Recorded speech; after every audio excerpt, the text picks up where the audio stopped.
Surprise. কি হলো? হাততালি কোথায়? হাততালি বন্ধ হয়ে গেল কেন?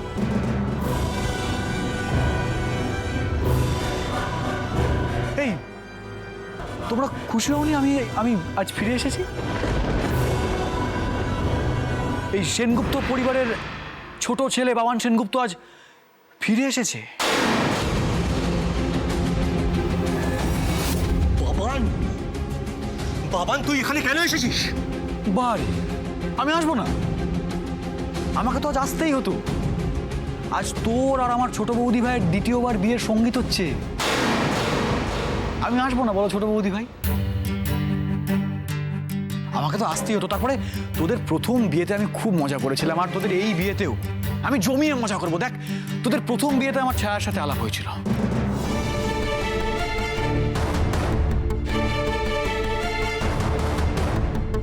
ছায়াকে আমি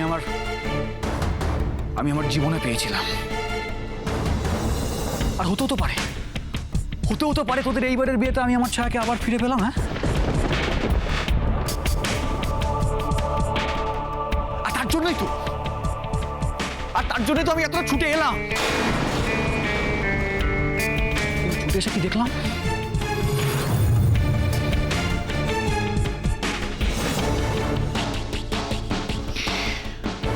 ছুটে এসে দেখলাম আমার স্ত্রী আমার দেওয়া সিঁদুর মুছে ফেলে অন্য একজন পুরুষের সাথে হাত ধরে নাচছে।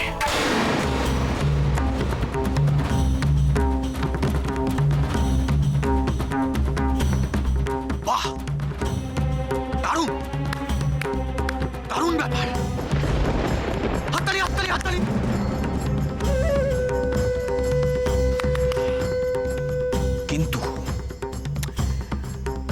কিন্তু ছায়া সেনগুপ্ত এখনো এই বাবান সেনগুপ্ত স্ত্রী।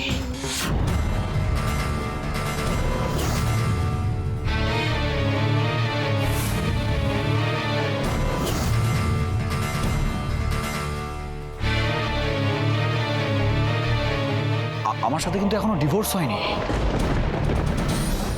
তাই ছায়া এখন আমার সাথে ডান্স করবে।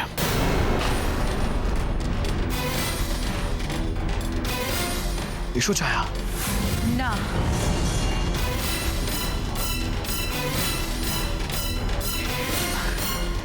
স্বামী ডাকলে না করতে নেই।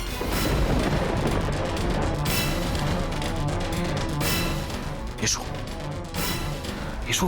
বাবান। বাবান, কোন সাহসে তুই এই বাড়িতে পা দিয়েছিস? কোন সাহসে? সাহস নয় তো, অধিকারে। আমি নিজের অধিকারে এই বাড়িতে পা রেখেছি। Shut up. তোর এই বাড়িতে কোনো অধিকার নেই। তোকে আমি মারতে মারতে বাড়ি থেকে বের করব। তোরা যদি আমার গায়ে হাত তুলিস, আমিও কিন্তু হাত গুটিয়ে বসে থাকবো না।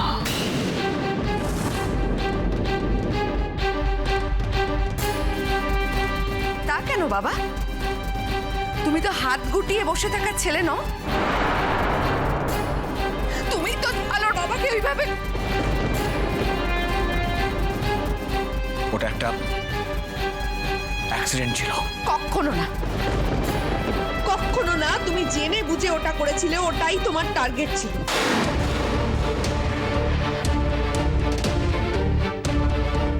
বাবান, কি চাস তুই? বল কি চাস? আমি আমার বউকে ফেরত চাই। আমি আমার স্ত্রীকে ফেরত চাই, আমার একমাত্র স্ত্রী বলে কথা।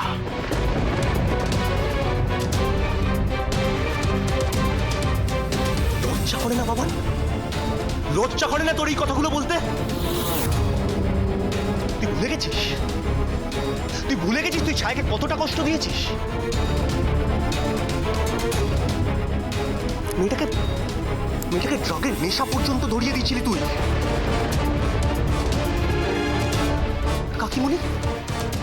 কাকিমণিকে তুই কম কষ্ট দিয়েছিস? আমি না তোর কাছ থেকে এখন কে আনন্দ পেয়েছে কে কষ্ট পেয়েছে এগুলো শুনতে চাই না। এই বাড়িতে আমি আমার অধিকার বুঝে নিতে চাই, ব্যাস। ওই ছায়া সেনগুপ্তর উপর যতটা অধিকার আমার, ঠিক ততটাই এই বাড়ির উপর আমার অধিকার আছে, এই সেনগুপ্ত বাড়ির উপরে।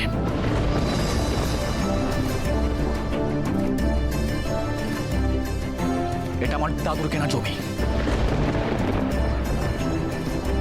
তাই যতটা অধিকার তোদের আছে ঠিক ততটাই অধিকার এই বাড়ির উপর আমারও আছে। যতটা অধিকার তোদের মায়ের এই বাড়ির উপর ঠিক ততটাই অধিকার আমারও মায়ের এই বাড়ির উপর। কাকিমণি, কাকিমণি, তার মানে তুমি জানতে যে বাবা না যেখানে আসবে, তার জন্য সকাল থেকে এত অদ্ভুত বিহেভ করছিলে তুমি। সকালে লেমন হানিটি তুমি বাবানের জন্যই নিয়ে গেছিলে। তার মানে বাবান তোমার ঘরে লুকিয়েছিল। Shut up!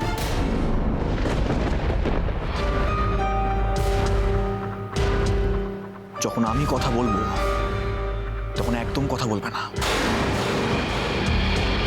আমি বাবান সেনগুপ্ত, এই সেনগুপ্ত ভিলার একজন অংশীদার যখন কথা বলছি তখন একদম মাঝখানে নাক গলাবে না তুমি। এই শোন বাবান, তুই এখানে এসে যতই গলাবাজি কর, এই বাড়ির ওপর তোর কোনো অধিকার নেই। ওইসব ছেলে ভোলানো কথা না অন্য জায়গায় বলবি। আরেকবার স্পষ্ট করে বলছি, কান খুলে শুনে রাখ। যতটা অধিকার তোদের এই বাড়ির ওপর তার থেকে এক চুলো কম অধিকার নয় আমার এই বাড়ির ওপরে। হ্যাঁ, এই বাড়িটা আমার ভোগ করার কথা, তা নয় কোথাকার ওই নেলা খাবার ছেলে, তার মা আর তার বাচাল কাজের মেয়ে এখানে এসে উৎপাত করছে। যত সব ভিকিরির দল এসে জুটেছে আমাদের বাড়িতে।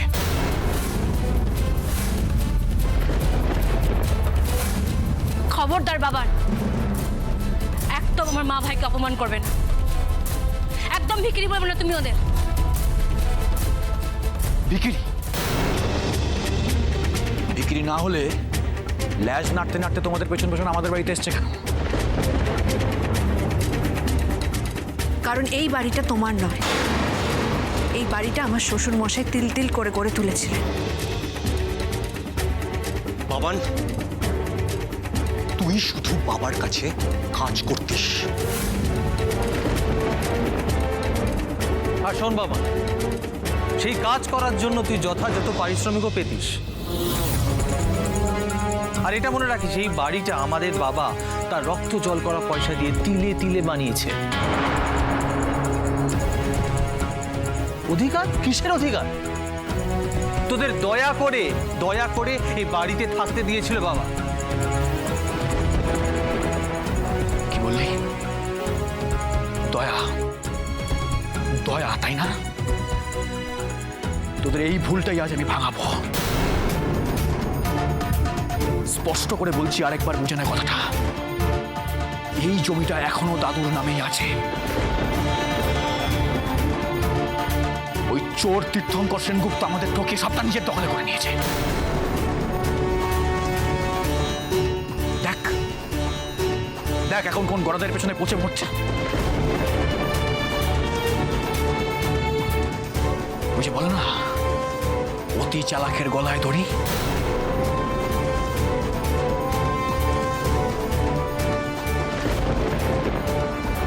শয়তান বুড়ো প্রথমে আমার বাবাকে ব্যবহার করেছে, আমার বাবাকে খাটিয়েছে, তারপর আমাকে খাটিয়ে নিয়েছে। ভুলে গেছে দাদুর বাড়ি যদি দুই ভাইয়ের নামে ভাগ হয় তাহলে একটা গোটা ভাগ আমার। তাই আজ আমি এই বাড়ি ভাগ করব।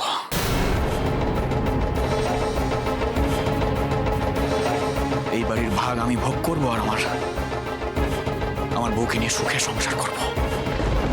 না, কখনো না।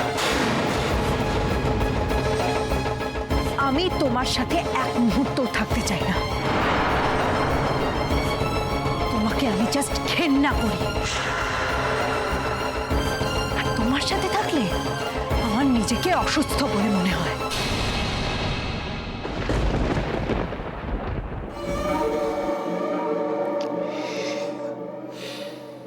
লাগবে না, আর অসুস্থ লাগবে না।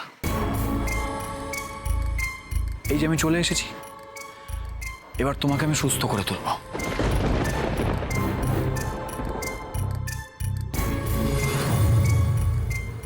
ছায়া, ছায়া, তুমি ওই হাতটা এবার ছেড়ে দাও। এই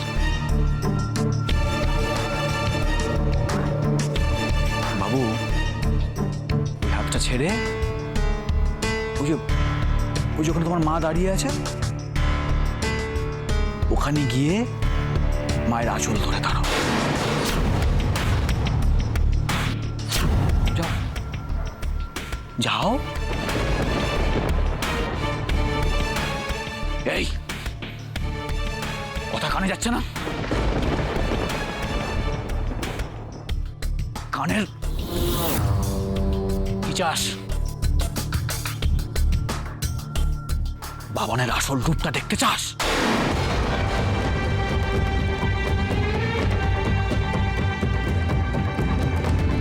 আর কত নোংরা রূপ দেখাবেন আপনি? এই বাবান, কোথায় যাচ্ছ? কি মনে করেছো? নিজেকে অনেক বড় কেউকেটা মনে করেছো? জামিনে ছাড়া পেয়ে ভাবছো যে অনেক বড় খেলা জিতে গেছো? জিতে তো আমি গেছি, আর এবার এই বাড়িতে আমি আমার স্ত্রীকে নিয়ে সুখে সংসার করব। আর তোমার জীবনটা জাস্ট অতিষ্ঠ করে তুলবো মাই ডিয়ার ছোট বৌদি ভাই।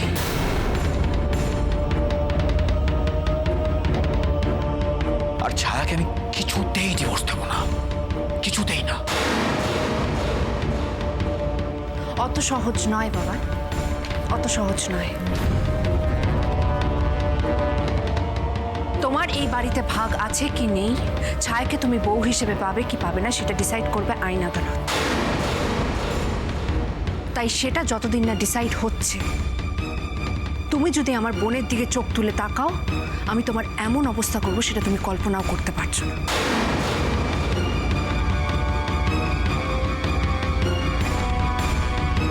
আলো,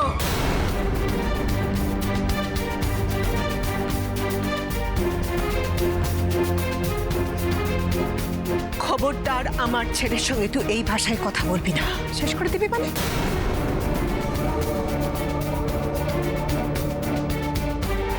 স্পর্ধা কি করে হয় তোর? আমার ছেলেকে তুই শেষ করে দিবি? তুই জানিস কত কষ্টে মৃত্যুর মুখ থেকে ফিরে এসছে ও। কাকিমণি, কাকিমণি, তুমি এসব কথা বলছো? হ্যাঁ বলছি।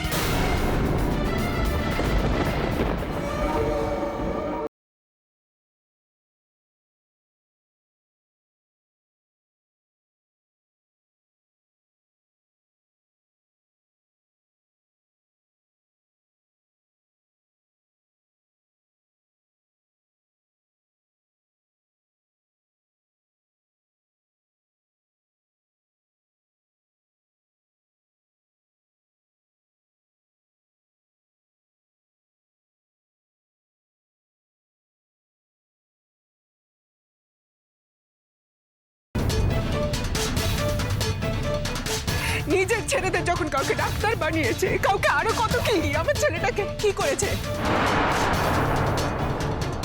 কলেজের মুখটা পর্যন্ত দেখতে দেয়নি। কেন? ওইটুকু পয়সা নিয়ে গিয়ে ব্যবসার কাজে ভিড়িয়ে দিয়েছে, অন্ধকার পথে নামিয়ে দিয়েছে তাকে। কিসের জন্য জানিস? জানিস না। আমার বাবা ছিল অসম্ভব মেধাবী, অসম্ভব বুদ্ধিমান। সেই কারণে আকাশ কি ছিল, আকাশের থেকে ঢের ঢের 100 গুণ বেশি নাম্বার নিয়েও বাড়িতে ফিরতে রেজাল্ট দিয়ে। সেই কারণে আমার ছেলেটার জীবনটাকে ঝাড়খাড় করতে শেষ করে দিয়েছে ওকে।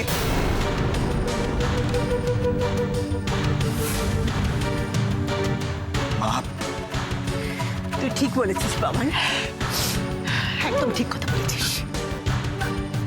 আমরা কেউ এই বাড়ি ছেড়ে যাবো না। এখানে যারা আছেন প্রত্যেকে কান খুলে শুনে নিন। এই বাড়ি এই ভিটে হচ্ছে আমার শ্বশুর মশাই, তীর্থঙ্কর সেনগুপ্তর নয়। আর সেই কারণেই আমার যে অংশ, আমার বাবানের যে অংশ, সেই ভাগ ছেড়ে আমরা কোথাও যাব না, কোথাও না।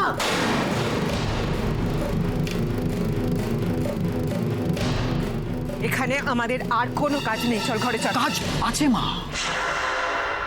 এখনো কাজ বাকি আছে, এখনো খুব গুরুত্বপূর্ণ একটা কাজ বাকি আছে। এই ন্যালাকাপা ছেলে, তার বুড়ি মার ওই বাচাল কাজের মেয়ে, হাঁটাও এদের বাড়ি থেকে। ওসব ওসব গায়ে যদি এতটুকু ভদ্রলোকের রক্ত থাকে, তাহলে লজ্জাতেই বাড়ি ছেড়ে চলে যাবে। আর যদি না যায়, তাহলে ঘাড় ধাক্কা দিয়ে কিভাবে বাড়ি থেকে বের করতে হয় সেটা বাবান সেনগুপ্তর খুব ভালো করে জানা আছে। আর এই যে ছায়ারানী, ভুল করেও যদি তোমার হাত আমি স্টুপিড ছেলেটার হাতে দেখেছি, আমার যদি চোখে পড়ে, তাহলে কিন্তু আমি তোমার এই বাবু সোনার হাত কেটে ফেলে দেবো। বাবান,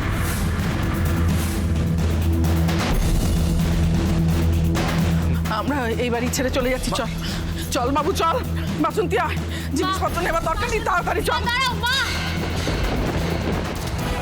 দীপজয়, মা দাঁড়াও মা, মা।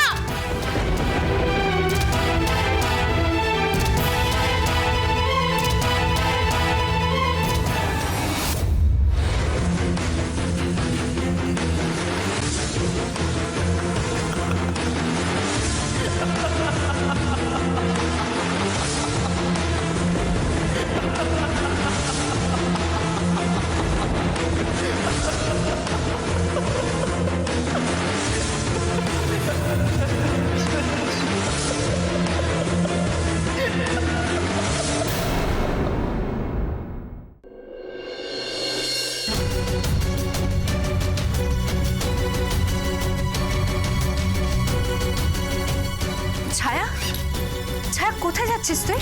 আমি এখানে আর থাকবো না। আমি এক্ষুনি এখান থেকে বাড়ি চলে যাব। কেন কেন বলো, তুমি কেন এখান থেকে চলে যাবে? আমি আর এখানে থাকতে পারবো না বর্তি ভাই, আমি এক্ষুনি শ্রীরামপুরে ফিরে যাব। আমি অলরেডি অনিশ কাকুকে ফোন করে দিয়েছি, অনিশ কাকু আমাকে এক্ষুনি নিতে আসছে। তোর কি মাথা খারাপ হয়ে গেছে ছায়া? তুই শ্রীরামপুরে ফোন করার আগে আমাকে একবার জানাবি না? তুই জানিস এভাবে হঠাৎ শ্রীরামপুরে ফোন করায় মাসিমণি আর মিশুর মনের অবস্থাটা কি হয়েছে? ছায়া, ছায়া তোমার বাবা আলোকে এক্ষুনি ফোন করেছিল। তুমি এরকম একটা হঠকারী সিদ্ধান্ত নিতে পারো না ছায়া। আমি তাহলে কি করবো আকাশদা? তুমি বলো আমাকে, আমি কি করব? ওর সাথে এই বাড়িতে একই ছাদের তলায় আমি কিছুতেই থাকতে পারবো না, কিছুতেই থাকবো না। ছায়া, ছায়া তোমার মনের অবস্থাটা আমরা বুঝতে পারছি। শুধু তুমি কেন, আমরা কেউ বাবানের সাথে এই বাড়িতে থাকতে চাই না। তাই বলে আমরা পালিয়ে যাচ্ছি না ছায়া, আর তুমিও পালিয়ে যাবে না। আমরা সবাই মিলে একসাথে বাবানের বিরুদ্ধে লড়াই করব। ঠিক আছে ঠিক আছে, তুমি এত উত্তেজিত হও না, তুমি শান্ত হও প্লিজ।